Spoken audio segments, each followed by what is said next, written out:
ಯಾನಾಗುಂದಿಯಲ್ಲಿ ನೆಲೆಸಿರುವ ಶ್ರೀ ಮಾತಾ ಮಾಣಿಕೇಶ್ವರಿ ಅಮ್ಮನವರು ನಿರಾಕಾರದಿಂದ ಸಾಕಾರ ಸ್ವರೂಪಿಣಿಯಾಗಿ ತಮ್ಮ ಯೋಗ ಸಾಧನೆಯಿಂದ ಅನ್ನ ನೀರನ್ನು ತ್ಯಜಿಸಿ ಇವರೇನೋ ತಿನ್ನೋರು ಕುಡಿಯೋರು ಎಲ್ಲ ಅಸುರತ್ವ ರಾಕ್ಷಸಿ ವೃತ್ತಿ ಜನ್ಮ ಜನ್ಮಾಂತರ ಪಾಪ ಘಟಿಸಿ ಕಿರಿಮಿ ಕೀಟದ ಜನ್ಮಕ್ಕೆ ಹೋಗ್ತಾರೆ. ಅದಸುರ ಧರ್ಮಗಳು ಇವು. ಇದೆಲ್ಲ ಪ್ರಪಂಚ ಅಲ್ಲ. ಈಗ ರಾಕ್ಷಸ ಕೃತ್ಯ ಆಗ್ಯದ, ದೇವ ಕೃತ್ಯ ಎಲ್ಲ ಶೂನ್ಯತ ಆಗ್ಯದ. ಕುಡಿಯೋನವ್ರು ಕುಡ್ಲಕ್ಕೈತಾರ, ತಿನ್ನೋರು ತಿನ್ಲಕ್ಕೈತಾರ ಕಾಂಡ ಮಾಂಸ. ಮತ್ತು ಈ ರಾಕ್ಷಸ ಕೃತ್ಯ ಅಂತಿದೆ, ದೇವ ಕೃತ್ಯ ಅಂತ. ನಿನ್ನಂತ ಎಲ್ಲ ಪ್ರಾಣಿಗಳಿಗೆ ನನ್ನಂತ ತೆಳೆದವನೇ ಜ್ಞಾನಿ, ಅವನೇ ಮನುಷ್ಯ ರೂಪ. ನನ್ನಂತ ತಿಳಿಯೋನೇನು ಮನುಷ್ಯ ರೂಪ? ಅದು ಬೇರೆ ನಾನು ಬೇರೆ ಅನ್ನೋನ ಹೆಂಗ ಮನುಷ್ಯ ರೂಪ ಆಗ್ತಾನ? ಭಿನ್ನ ಭಾವ ಅವನು ಏನು ಜನ. ಈಗ ನಿನ್ನ ಒಂದು ಬೇಯ್ತಾನೆ ಸಿಟ್ಟಾಗಿ ಮತ್ತು ಹೊಡಿಲಿಕ್ಕೆ ಹೋಗ್ತೇನೆ, ನಾನು ಬೈತಿದೆ ಅನ್ನಂತ. ಅವು ಅಮ್ಯ ಅಂತ ಒದ್ರಂಗ ಸೂರಿಟ್ಟಿಗೆ ಕಡಿತೆ ಅವು ಅಲ್ಲಿ ಹಿಡಿತಾವ ಇಲ್ಲ ಅವು. ಮತ್ತು ಈಗ ಒಂದು ಹುಳುನ ಹಿಡ್ಕೊಂಡು ತಿಂತಾವೆ. ನನಗೆ ಕಟ್ತಿದ್ದೀನಿ, ನನ್ನ ಕಂಡ ತಿಂದಿದ್ದಿ, ಈಗ ನಿನ್ಗೆ ತಿಂತೀನಿ ನೋಡು ಅಂತ. ಅಮ್ಮ, ಈ ಆಧ್ಯಾತ್ಮಿಕ ಜೀವನದಲ್ಲಿ ಮುಂದುವರಿಬೇಕಾದ್ರೆ ಗುರುವಿನ ಅವಶ್ಯಕತೆ ಇದೆ ಅಂತ ಹೇಳ್ತಾರೆ. ಯಾವ ಗುರುಗಳು ಹತ್ರ ಹೋಗ್ಬಾರದು, ನಿನ್ನ ಒಳಗನೆ ಅದ. ತನ್ನ ಒಳಗೆ ತೆಲುಗುದಾಗ ಹೇಳ್ತೀನಿ, ಕನ್ನಡದಾಗ ನನಗೆ ಅನ್ಲಿಕ್ಕೆ ಬರಂಗಿಲ್ಲ.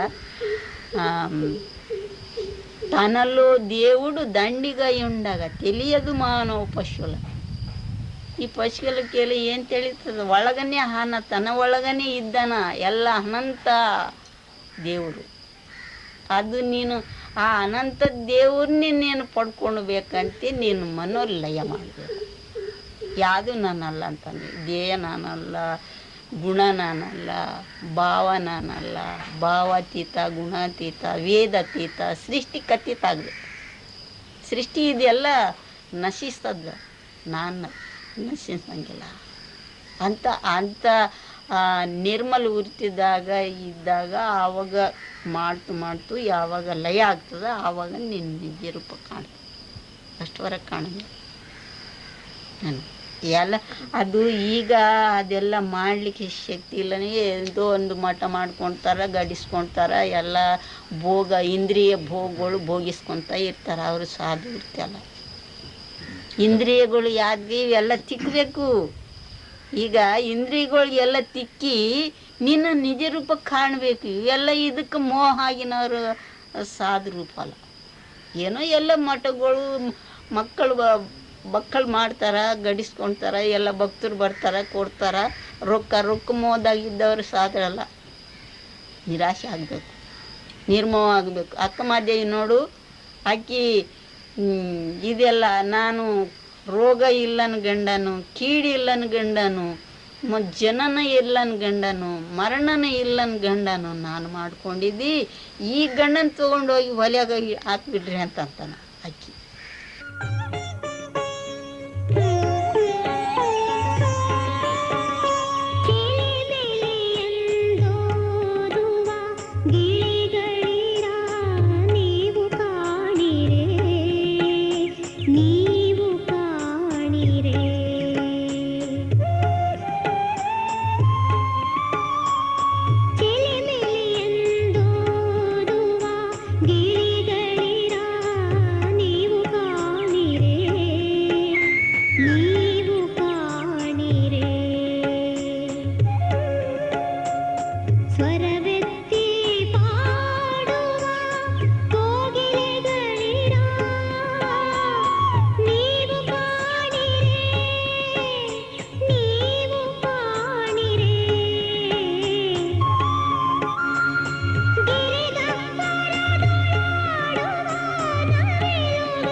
ಬೆಟ್ಟದ ಮೇಲೆ ಈಗ ಸಿದ್ದೇಶ್ವರ ಗುಡಿ ಇರುವ ಜಾಗದಲ್ಲಿ ಹಳೆಯ ಹುಣಸೆ ಮರ ಒಂದಿತ್ತು.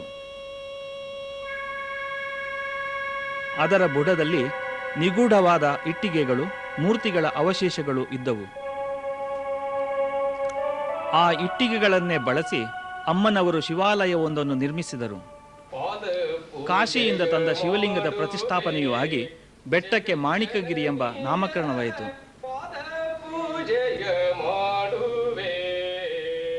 ಓಂ ನಮಃ ಶಿವಾಯ.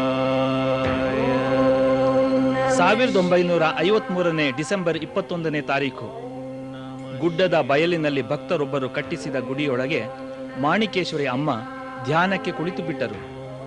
ಗುಡಿಗೆ ಕಿಟಕಿ ಬಾಗಿಲು ಇನ್ನೂ ಅಳವಡಿಸಿರಲಿಲ್ಲ. ಅವನ್ನು ಸಿಮೆಂಟು ಗಾರೆ ಸೇರಿಸಿ ಮುಚ್ಚಿಬಿಡಿ ಎಂದರು ಅಮ್ಮ. ಮೊದಲೇ ನಿರಾಹಾರ, ಈಗ ಗಾಳಿಯೂ ಸೇರದಂತೆ ಮಾಡಿದರೆ ಎಂಬ ಆತಂಕ ಭಕ್ತರಿಗೆ. ಅದಕ್ಕೆ ಅಮ್ಮನವರು, ಸರ್ವಾಂತರ್ಯಾಮಿ ಭಗವಂತನಿದ್ದಾನೆ, ಏನು ಭಯಪಡಬೇಡಿರಿ, ಶಿವರಾತ್ರಿಯಂದು ಮುಂಜಾನೆ ಮತ್ತೆ ಭೇಟಿಯಾಗೋಣ ಎಂದು ಯೋಗ ನಿದ್ರೆ ತಳೆದರು.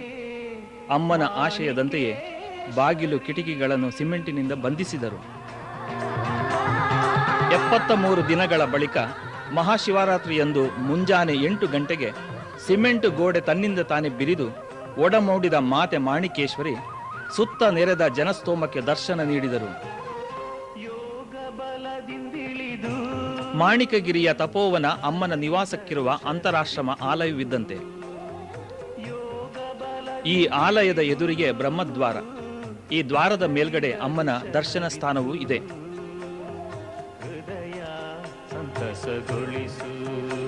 ಇಡ ಪಿಂಗಳಗಳೆಂಬ ಚಿಕ್ಕ ದ್ವಾರಗಳು ಆವರಣದ ಎಡಬಲಗಳಲ್ಲಿವೆ. ಪಿಂಗಳ ದ್ವಾರದ ಎದುರುಗಡೆಯೇ ಗೋಶಾಲೆ.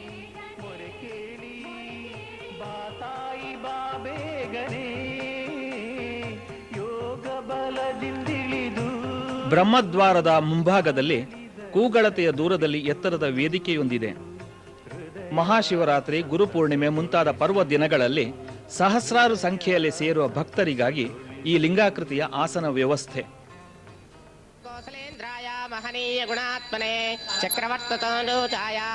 ಹರಿಹರರಲ್ಲಿ ಭೇದವಿಲ್ಲ. ಶಿವಾಲಯದ ಮಗ್ಗುಲಲ್ಲೇ ಶ್ರೀ ವೆಂಕಟೇಶ್ವರ ದೇವಾಲಯ. ಶಿವಾಯ ವಿಷ್ಣು ರೂಪಾಯ, ಶಿವರೂಪಾಯ ವಿಷ್ಣುವೇ ಎಂಬುದಕ್ಕೆ ಈ ದೇವಸ್ಥಾನವೇ ಸಾಕ್ಷಿ. ಶ್ರೀ ಸದ್ಗುರು ಬಾಲಯೋಗಿನಿ ಮಾಣಿಕೇಶ್ವರಿ ಮಾತಾ ಕೀ ಜೈ. ಚರಣಂ ಪವಿತ್ರಂ ವಿತತಂ ಪುರಾಣಂ ಮೇನ ಪೋತದ್ದ ಶ್ರುಗ್ಭಾನೆ ತೇನ ಪವಿತ್ರೇಣ ಶುದ್ಧೇನ ಪೋತಾಮರಾತಿಂತರೇಮ. ಶಿವಾಲಯದ ಎದುರುಗಡೆ ಭವ್ಯವಾದ ಸ್ತಂಭ ಹೊಂದಿದೆ.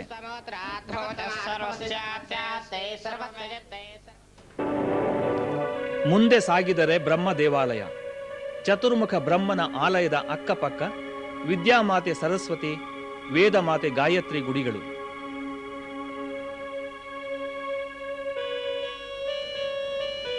ಕಣ್ಸೆಳೆಯುವ ಇನ್ನೊಂದು ಗುಡಿ ಎಂದರೆ ಶಕ್ತಿ ದೇವತೆಯಾದ ಅಂಬಾಭವಾನಿ ಮಂದಿರ. ಕ್ಷೇತ್ರದಲ್ಲಿ ಪ್ರತಿನಿತ್ಯ ಜರುಗುವ ದಾಸೋಹದ ಕುರಿತಂತೆ ಶ್ರೀ ಗಳಂಗಳಪ್ಪ ಪಾಟೀಲರು, ಅಮ್ಮವ್ರಿಗೆ ಕೇಳಿದಮ್ಮ, ನಾವು ಇಲ್ಲಿ ದಾಸೋಹ ಮಾಡ್ಬೇಕಂತೀನಿ, ಮತ್ತು ಏನಂತೀರಿ ಹೇಳ್ರಿ ಅಂದ್ರೆ ಮಾಡಪ್ಪ, ಮತ್ತು ಉಗಾದಿ ಹಬ್ಬ ದಿವಸ ಹೋಳಿಗೆ ಮಾಡಿ ಮಾಡಂತ ಹೇಳಿದರು. ಅಮ್ಮವ್ರ ಕೃಪಾದಿಂದ ಇವತ್ತಿನ ವರ್ಷಿಗೂ ದಾಸೋಹ ಸರಿಯಾಗಿ ನಡೆದ.